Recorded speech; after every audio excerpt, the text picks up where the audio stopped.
2012, very specific problem that we set out to solve, which was how do you verify that you're eligible for something like a special offer or a free product or a VIP experience, especially in a more and more digital world, right? So you can verify that you're a military service member in person by showing a military ID, but how do you do that online? So we run programs for Spotify, for example. They offer half off to college students.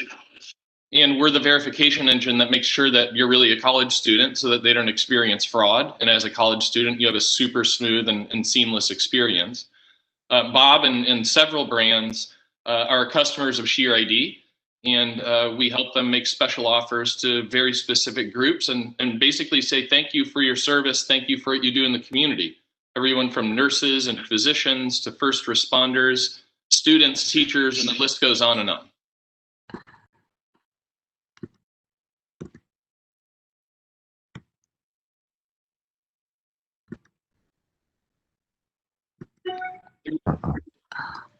All right. Well, I'm back with you for a minute. I know it looks like Bob and Roxy are just getting set. Like we said, sometimes these technical difficulties are the name of the game these days. As we are, I think we are as a globe, as an international community, just taxing the bandwidth of what we're capable of. With every brand and every person on virtual meetings and live streaming events. The infrastructure maybe not ready globally, but we're going to make it work. If Bob, it might be, we'll have our team reach out in case we need to dial in. He might just dial in on audio, so we'll just do it that way. So it's good to have a backup. But thanks for sharing the backstory. I think the digital ID thing is really fascinating. I mean, look, our entire lives are online, so we need to have that kind of component set. All right, Bob, you're here. Daddy just canceled. I'm sorry. No, we can hear you guys. We can see you guys. Oh, you're good. You're good. You're on. Yeah. Can you see me? We can hear you and we can see you. Okay, great. Jeez. We are trying to wiggle our way around technology. Rears its ugly head. Yeah, ready to rock, though. Thank you. I'm not a millennial, by the way, so all the new tech stuff kind of off a little bit. Who practiced this that went wrong? The virtual stage is yours. And Bob, if you need to dial in, we'll just have you dial in. It looks like it might have frozen again. We will get this done, I promise you guys. No, we can hear you fine, Bob. You're good. Yep, you're good. But you can't see me. No, we can see you again, too. It just kind of goes in and out, but we should still be able to hear you. Okay. Yeah. All right. Well, awesome. Thanks for being here. I feel just absolutely honored to be able to spend time with you and appreciate the time that you spent leading up to this with me as well. Let's just go ahead and get started. I think you started Quicksilver, right? And Boardriders. It looks to me like 5 years out of high school. And I'm just so curious to understand, what's the story? What's the origin story? And the short version of it is, how the heck did you found a brand that's like globally recognized, but like $2.5 billion in revenues today? But I imagine in '76, you were just getting it off the ground. Yeah, well, technically, I really didn't start the brand Quicksilver. So let's be clear about that. It was started in Australia, but I'll give you my side of the story. That awesome. I grew up in San Marino. I was a little league player, tennis player.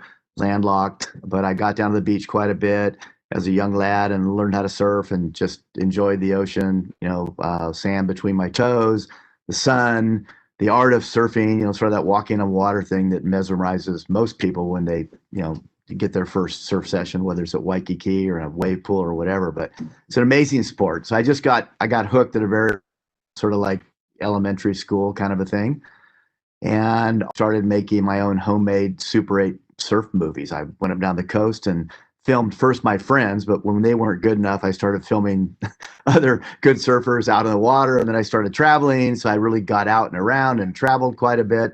So and then I went to USC and School of Business with a minor in cinema because I love this whole film thing.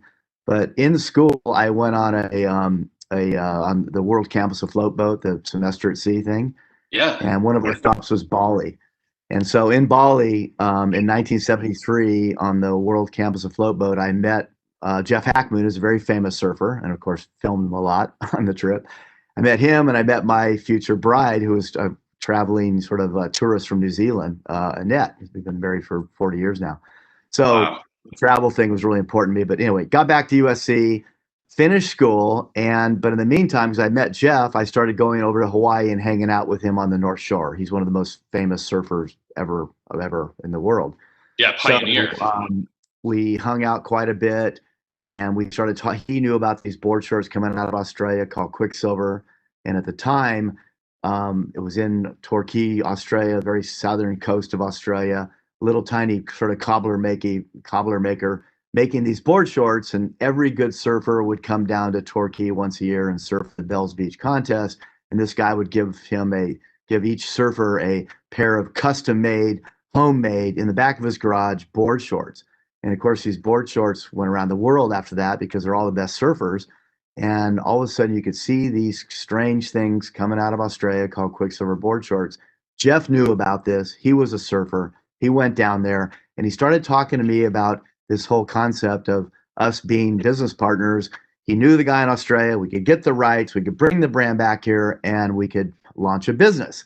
And for me, I wanted to I finished my business classes and graduated, and then I was going to take a year off or 2 years off and go get a work experience, and then come back and go to the cinema school and go into the movie making business. That was my ascent.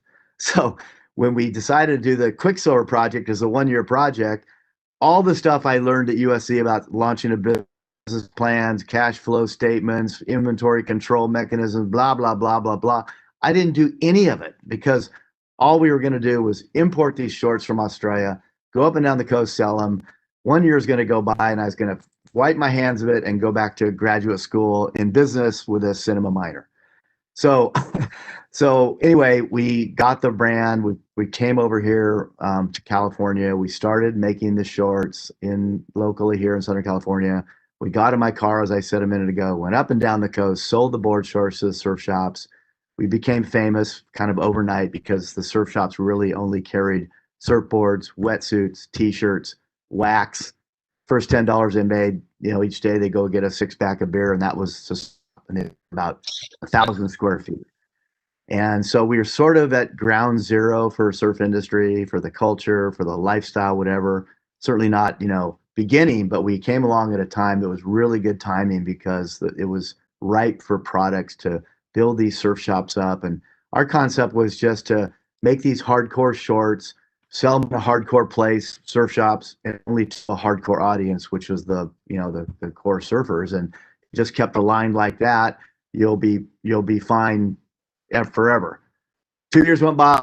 I went, oh yeah, well, this is going pretty good. People seem to like us. They love the shorts. We're kind of on a heater here, so we just maintained our ascent and never got to go to graduate school. But that's kind of how it started from the beginning. Wow, amazing. So fast forward, what made you decide to take the company public? And certainly, fill in on the timeline in between, because I'm sure a lot happened before that. We started in 76, as you said, summer of 76. We delivered our board shorts to our first 3 accounts, and then we just kept going, and we grew, and we only made board. This is an important feature of my story here is that, like other companies like Levi and Izod and Nike, we really focused on one thing. We made board shorts, and to this day, we pride ourselves on our board shorts. I make every rep, talk about board shorts and the lead in the conversation, even when it's the dead of winter, because with the board short, you can start telling stories, talk about the history, the team riders, the events, all of our social things we do, and the whole foundation and the sustainability committee, all that stuff, just by talking about board shorts. So board shorts for the first 12 years, we made 3 styles, and finally a logo T-shirt, which was a big move.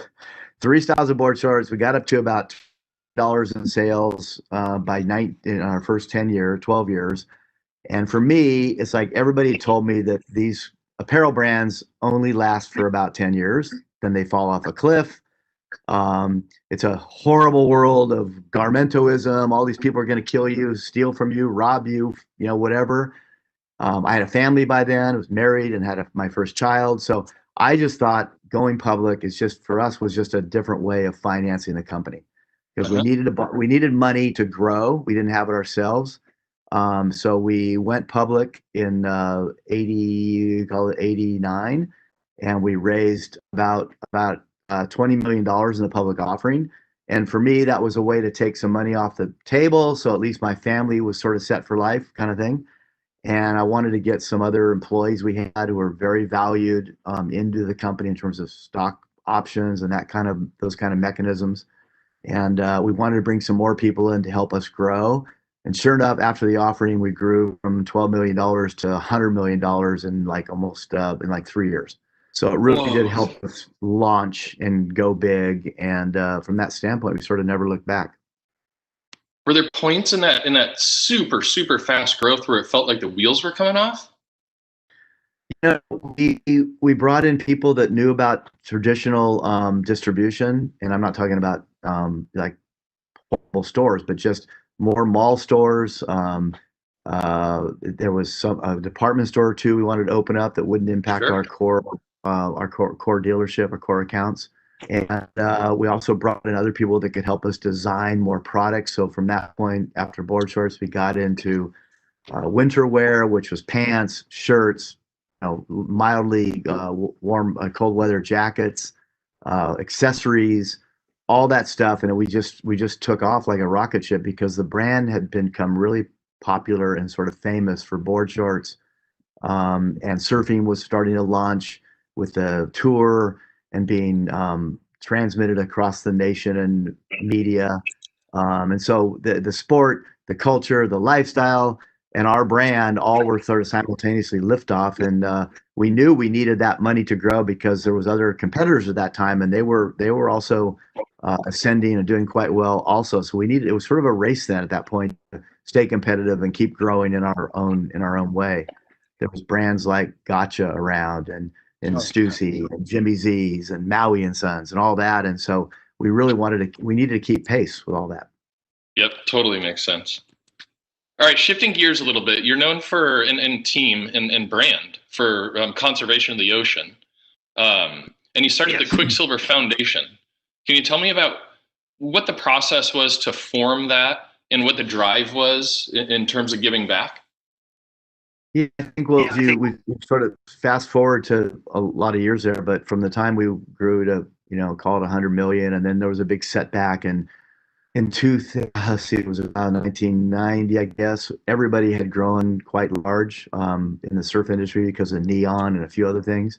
So in 1991, we had a really horrible thing happen to our industry where we had drought across the nation. We had a recession. We had the first war in Iraq. We had shark attacks on both coasts and in Hawaii. We had monitoring of urban runoff, which proved that the beaches were unsafe. They were polluted. You remember people walking and tripping over syringe needles on the beaches in New Jersey and getting AIDS.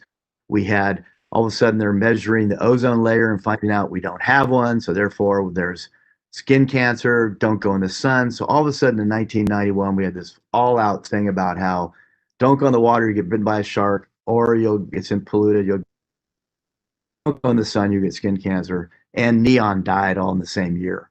So we call it kind of like the quadruple witching hour. And all the brands from everybody, OP all the way up and down, lost about half of their volume just in a nanosecond. Wow. So from that point, we all huddled and decided, well, we're going to be a smaller company, focus on our core audience. But the core audience has become male, female, younger, older, winter, summer, global now in terms of reach.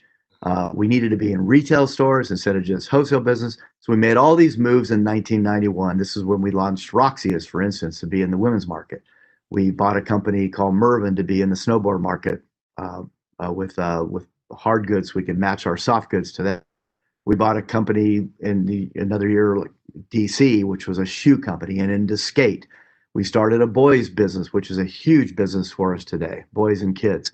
We launched an older guys business because I was an older guy by then. I needed to make something for me. So we started a line called Q, which later became Silver Edition, and today it's Waterman. So we did all these things, but But to get to the point, so those things taught us a lot about looking after our environment and our culture and our beach world and all that in every regard. And as we grew from there, from 91, we grew then to our giant ascent all the way to $2.5 billion just by being that company of focusing on our core audience, but it's younger, older, male, female, retail, wholesale. We had all these pillars, but it was all dealing with the same customer that enjoyed the outdoors, enjoyed the water, probably surfed, probably skied or snowboarded, and all the other stuff that went with it. But we just felt if we stay focused on that world, then we're in. And today, we, as you know, we brought in the Billabong brand. So now we've got Billabong, Ruka, all these other things that service that same customer. So that's really the business we became back in 90 because the world turned on us to where we are today. But along the way, we thought we're doing great, we're making a lot of money, and I just took it upon myself that it's time to sort of give back. And all along, all of our brands and all the from little brands all the way up, they'll tell you that they give product, they give their time, they give their energy, they teach surf lessons, they do whatever they can to take care of the world as best we know how. So there's a whole level of give back that felt was important, and like I said, we've been successful. So we started the foundation to deal with that, and it mostly focused on raising money within events and other people donating money to us. And then we focus on our pillars of sort of youth, science, ocean, education, and things like that in our foundation. So Quicksilver Foundation was launched probably, I want to say 20 years ago now. And we gave over, I think, $15 million in its time to these kind of projects and other foundations with like-minded focus. And today we've switched it to Boardriders Foundation because our whole company used to be Quicksilver Inc. Now it's Boardriders Inc. because all the brands, it's not just about Quicksilver. And the foundation switched to Boardriders Foundation, and it's quite alive and active today with the same mission of just focusing on kids and science and education and that kind of thing. Because we all feel that if we have a safe, healthy environment at either the beach or in the mountains, then we'll always have a company and a profile in our lifestyle. But if all those things are polluted and awful and go away, then we don't have anything, and we've ruined our environment. So, yeah, fundamental. That's amazing. And then just to have the ability and to have the opportunity to actually do something about it.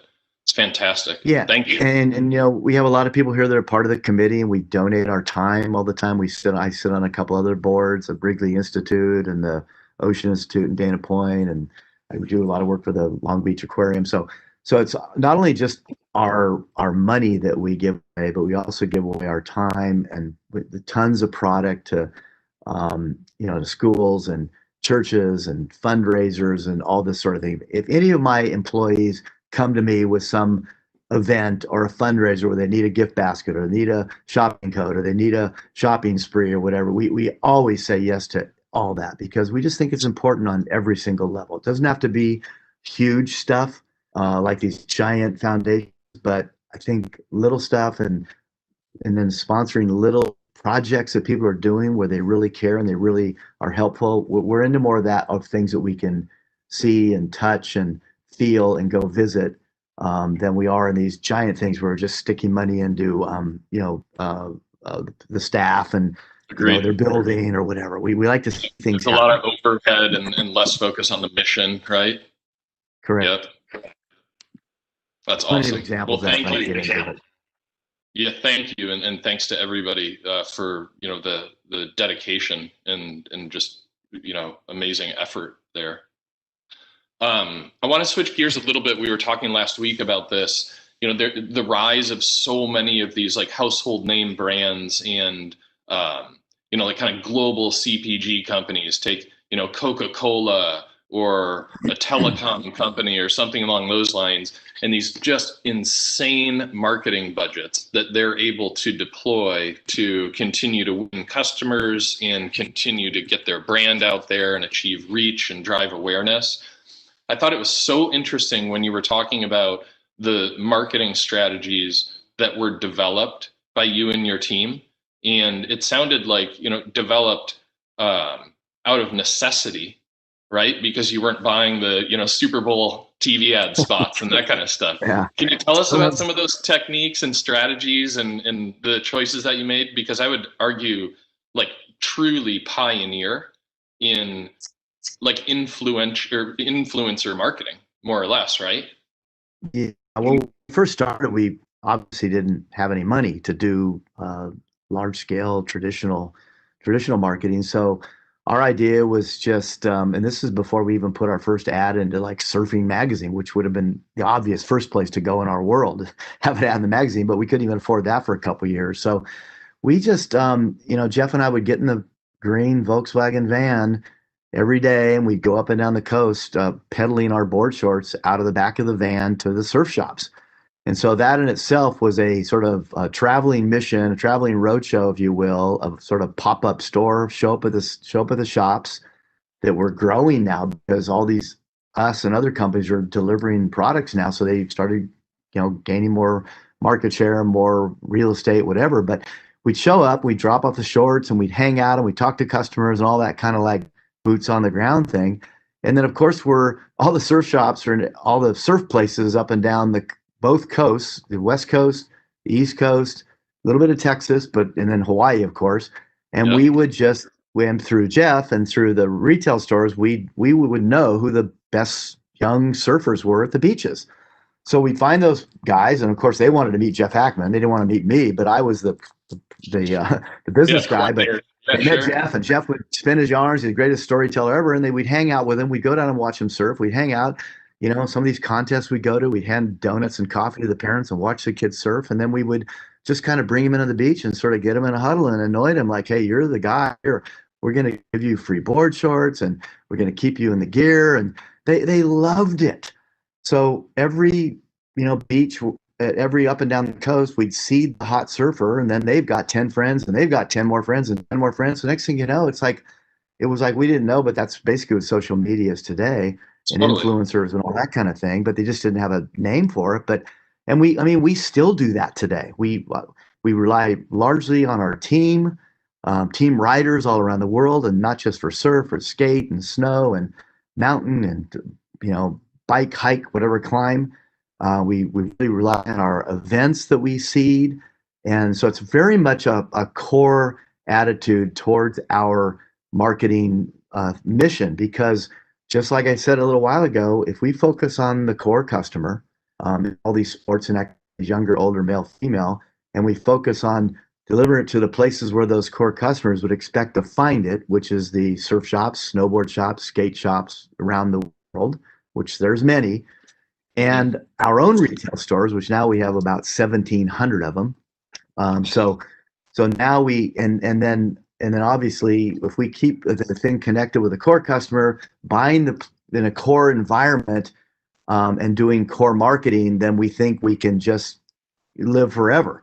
We don't have to go out and be big, giant, traditional cross America Super Bowl ads, outdoor, signage. It just doesn't work in our world. We need from small. If you just service the core, we think we can get the mass. And now we've had this other part of it is in the recent years called, the social experience enterprise or whatever, which is social media. It's sort of that whole attitude of buy anywhere, anytime, any device, which we've adopted. We, of course, are rapid fire getting into whole, the green products, sustainability. So not only all the stuff inside our offices and businesses with plastics and packaging and all what goes into our garments and all that kind of stuff, but a whole nother level of just making sure that everything is thought through, from design to marketing to shipping to everything about the sustainability.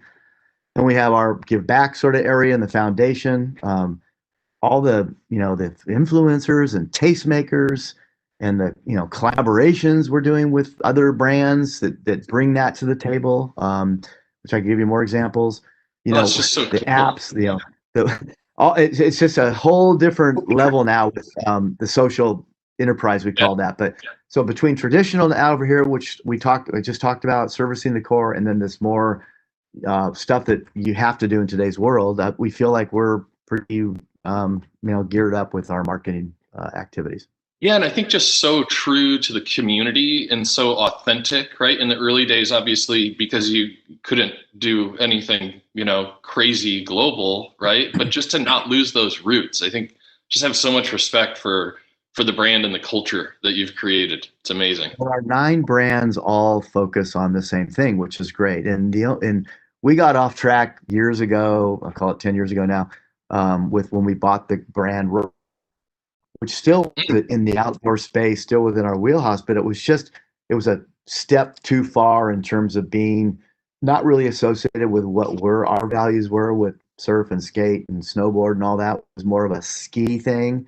We found out that it's just, we just didn't know enough about that world to activate the apparel part right, to really, mine the ski history of the company and the ski athletes and all that. So it didn't work. So we've had a lot of acquisitions in our Boardriders 45-year existence, and most of them thankfully have gone well, but there's been other ones that they just weren't right. They didn't feel good, and we've started up a lot of things too, and some of them made it, and some of them have not. So in business, over a career like I've had, you really do learn, thankfully, about what to do and what not to do. And before, we would just jump into things, even study them a bit, just go for it, because we just felt instinctually they were the right things to do. Then eventually, now in today's modern world and being careful and all that, every single thing we do has a million consultants. They come in there and they analyze every movement we make, and they do business plans. They come business plans. They look into what is the products, specifically, who's the customer, what's the breadth of the customer, where do we distribute this, how do we sell it, how do we price it, so all those traditional things that I learned in school way back when, that we never adopted because a lot of it was instinct. Well, in today's world, you can't, you got to have the instinct, but you also have to do the study. And I think we've all learned that over our many years. So makes sense. Marketing's Yeah, no different. We live in so much more of a data-driven and evidence-driven and performance-driven culture in business. Yes, but you have to make sure that all that data doesn't lead you to the wrong conclusion also. So we like to have a combo here of really spirited, authentic people that kind of know the market and are hip with what young teens are doing and where they shop and what they watch and what they listen to and what their humor is. And because you have to in our world. I mean, not me so much anymore, although I try to stay relevant every day, and I have kids to help me do that and all that. Yeah, I was going to say, I bet it helped a lot you to really be have to have good people that know that world to be relevant. Yeah.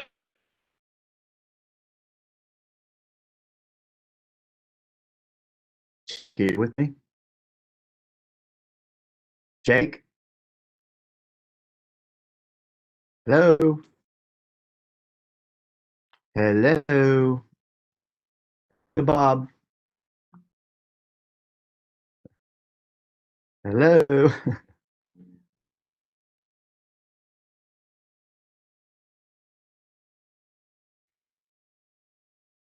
Jake back up. Okay. Oh no. Great technology, huh?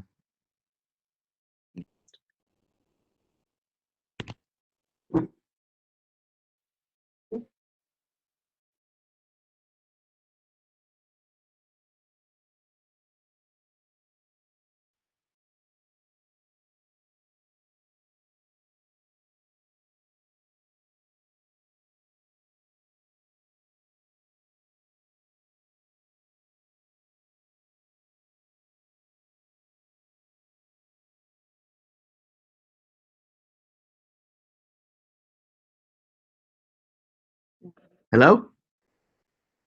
Hello? Can you hear me? All right. I muted myself. I can hear you.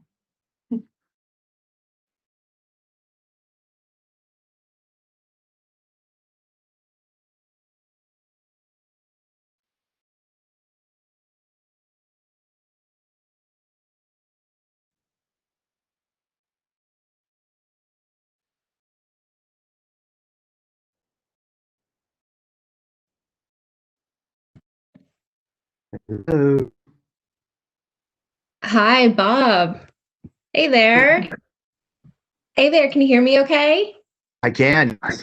Yeah, well, it's not 2020 without some technical difficulties. So here we are.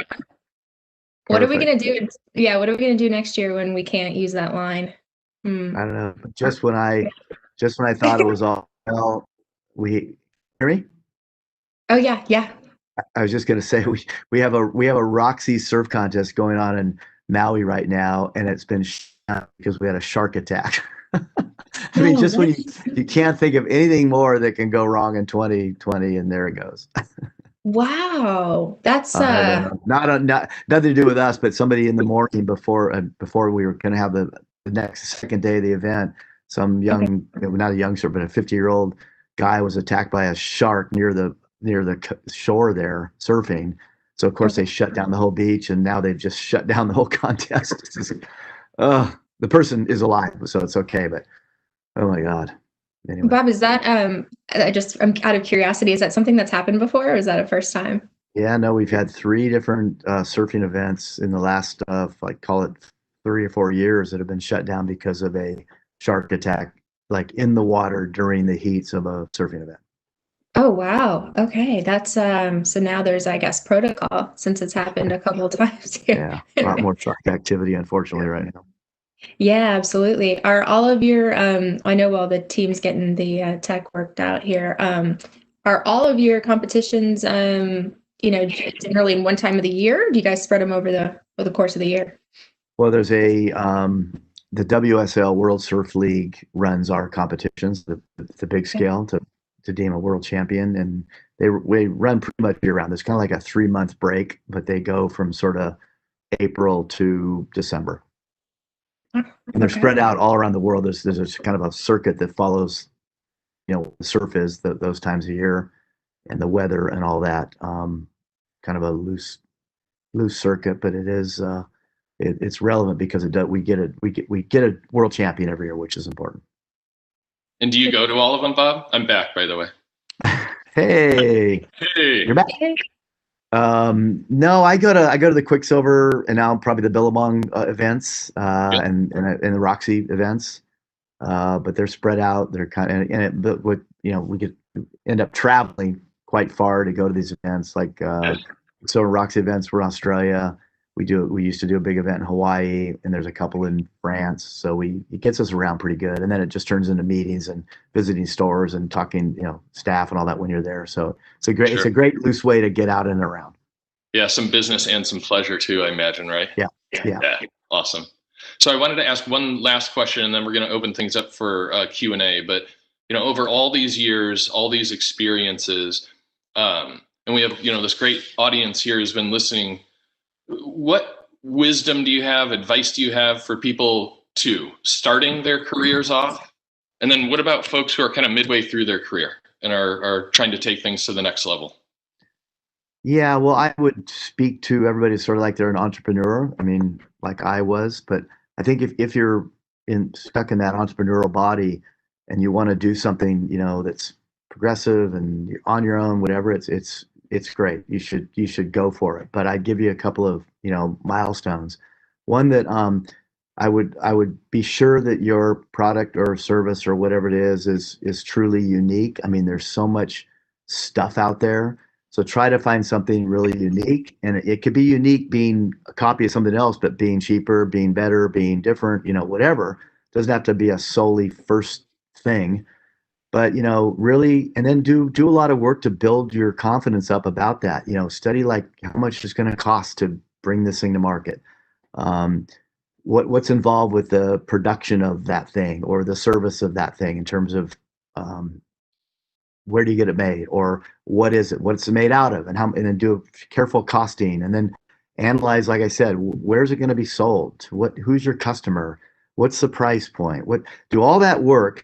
And then even still, just know that whatever you come up with, how much it's going to cost to bring this thing to market, just double it, and that's really what you're going to need, I would say.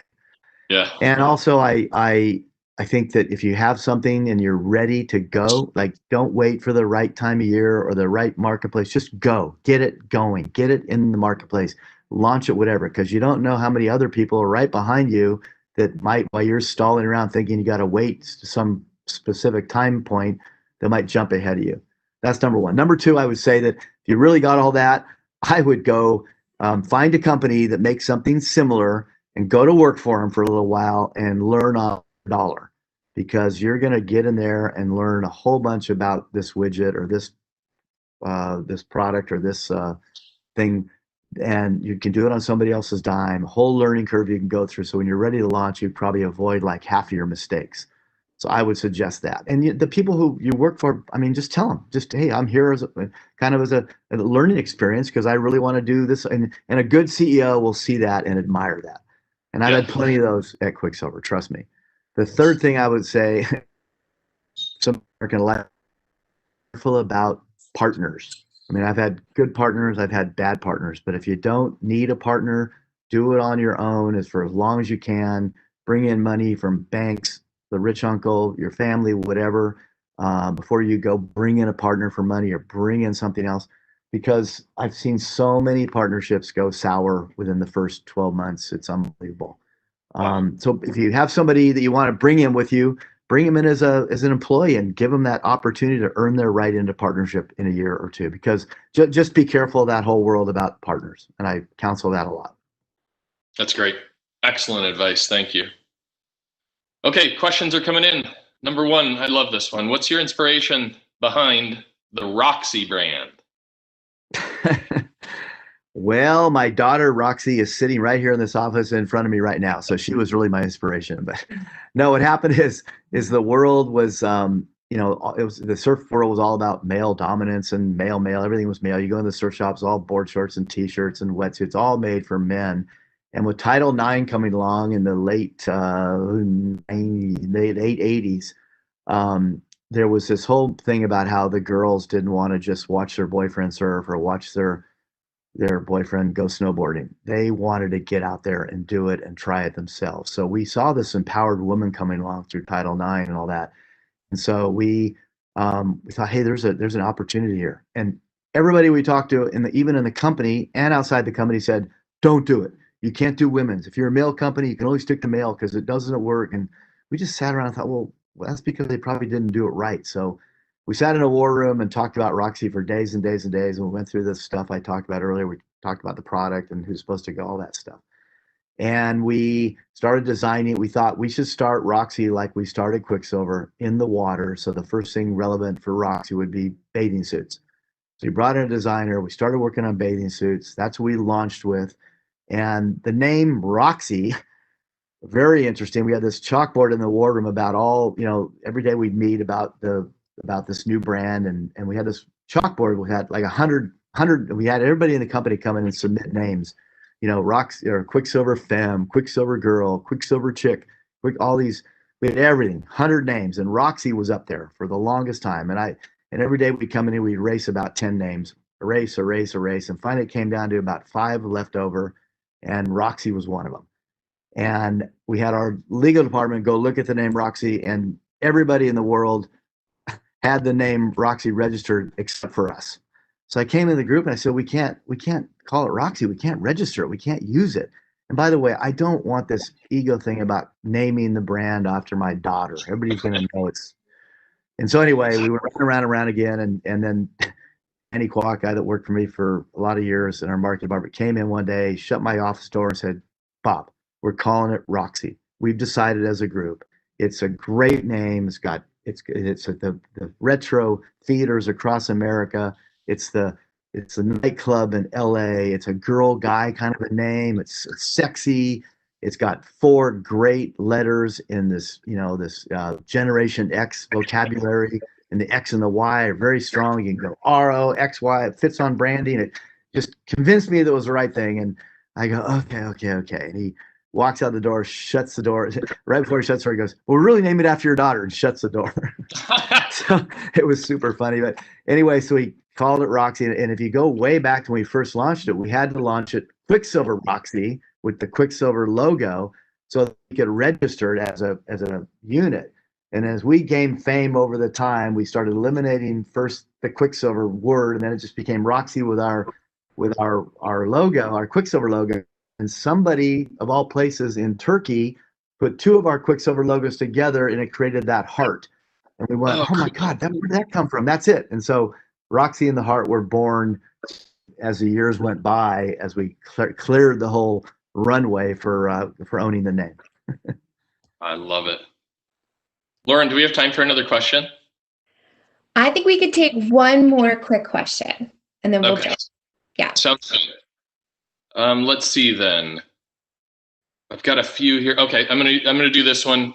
We have to, right? It's 2020. So how's the brand and the executive staff and the team staying balanced and dealing with the pandemic and all these other things that are being thrown at us in 2020, Bob? What things are you talking about?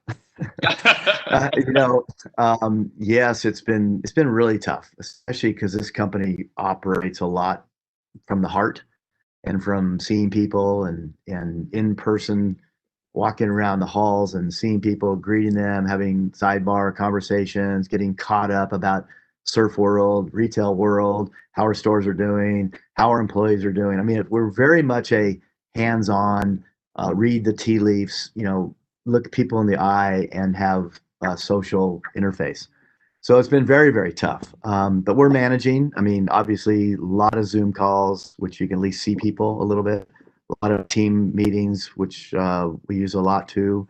We've been having virtual sales meetings, virtual town halls, virtual Dave Tanner catching us up regularly for having one after I get off on this call, a Zoom call with all our employees about some stuff. So it's if you do enough of that, and I've always been a big communications guy. I think it's really, really important to keep your whole company in the communication loop and tell everybody as much as you can. I mean, we were public for 40 years, so that was difficult a lot to really pierce beneath just the obvious. But people love to know what's going on. If they don't, they feel threatened, they feel betrayed, they feel, like they can't keep up with all the gossip and all the other stuff. And so we really feel it's important. So yes, it's been hard. But yes, we are doing it. And the company is doing fine. I mean, it turns out that even in COVID, our lifestyle of being at the beach, being at the mountains is very relevant. People like to be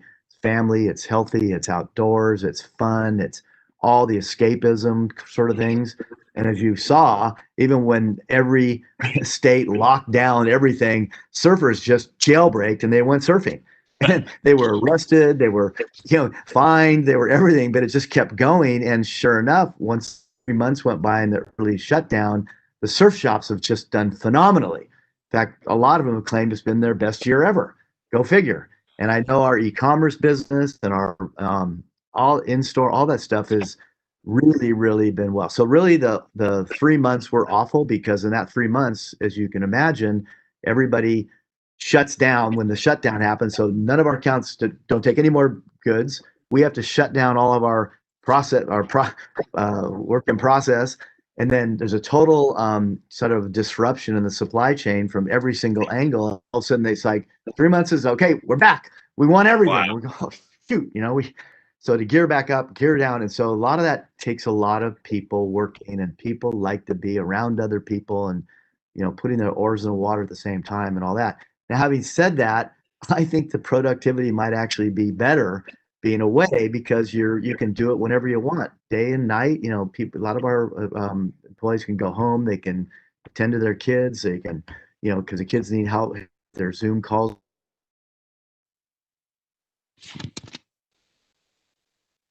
But we miss the interaction and the reading the tea leaves thing. Yeah, I hear you. Awesome. Hey, thank you so much for your time. Thank you for building these amazing brands that we all know and love. And thanks for sharing so much about your journey. Very inspiring, Bob. I really appreciate it. And thank you to Brand Innovators for providing a forum where you and I could get together and tell some stories. No worries. Thanks, Jake. Awesome. Thank you both. Jake, Bob, thank you. Hope you guys come back real soon. All right, guys. Have a good day. Okay, well, I am your host for the second half of the day. I didn't get a chance to introduce myself.